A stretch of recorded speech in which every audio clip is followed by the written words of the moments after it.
पहला प्रश्न है, अक्षांशीय दृष्टि से भारत कहाँ स्थित है? आंसर है उत्तरी गोलार्ध में। दूसरा प्रश्न है, भारत का सबसे दक्षिणी सिरा कौन सा है? ठीक है, तो भारत का सबसे दक्षिणी सिरा इंदिरा पॉइंट। ठीक है दोस्तों। तीसरा प्रश्न है, भारत का कुल क्षेत्रफल है? तो भारत का कुल क्षेत्रफल 32.8 लाख वर्ग किलोमीटर। ठीक है। चौथा प्रश्न है, क्षेत्रफल की दृष्टि से भारत का विश्व में कौन सा स्थान है? तो विश्व में स्थान है 7वां। ठीक है। पांचवा प्रश्न है, भारतीय भूभाग एशिया महाद्वीप के किस भाग में स्थित है? ठीक है, दक्षिणी भाग में स्थित है।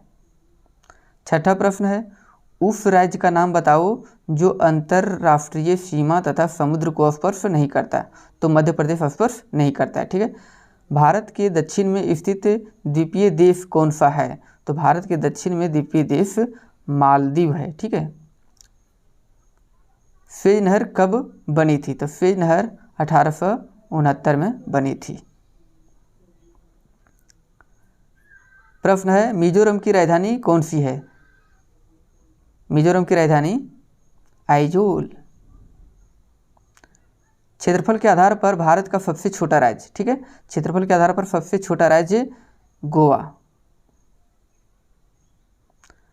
प्रश्न है, क्षेत्रफल के आधार पर भारत का सबसे बड़ा राज्य? तो सबसे बड़ा राज्य राजस्थान। 1869 में सुएज नहर के खुलने से भारत और यूरोप के बीच में कितनी दूरी कम हो गई? 7000 किलोमीटर दूरी कम हो गई। प्रश्न है, उत्तर से दक्षिण तक भारत के मुख्य भूभाग की लंबाई कितनी है? तो 3214 किलोमीटर। प्रश्न है, प्राचीन काल में भारत से विभिन्न देशों में क्या क्या ले जाया जाता था? मसाले, चाय, मलमल, उपरोक्त सभी। ठीक है, तो सभी ले जाए जाते थे, इसलिए उपरोक्त सभी आंसर होगा। ठीक है। अगला प्रश्न है, लक्षद्वीप समूह के दक्षिण में कौन सा द्वीपीय देश स्थित है? तो मालदीव स्थित है। ठीक है। अगला प्रश्न है, बंगाल की खाड़ी में कौन सा द्वीप समूह स्थित है? तो बंगाल की खाड़ी में अंडमान और निकोबार द्वीप समूह स्थित है। कर्क रेखा भारत के किस राज्य से होकर गुजरती है? तो कर्क रेखा भारत के राजस्थान राज्य से होकर गुजरती है। 8 राज्यों से है, लेकिन यहाँ पर राजस्थान।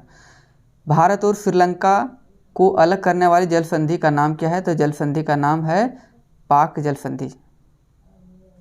भारत का क्षेत्रफल विश्व के कुल भौगोलिक क्षेत्रफल का कितने प्रतिशत भाग पर है? तो 2.4%।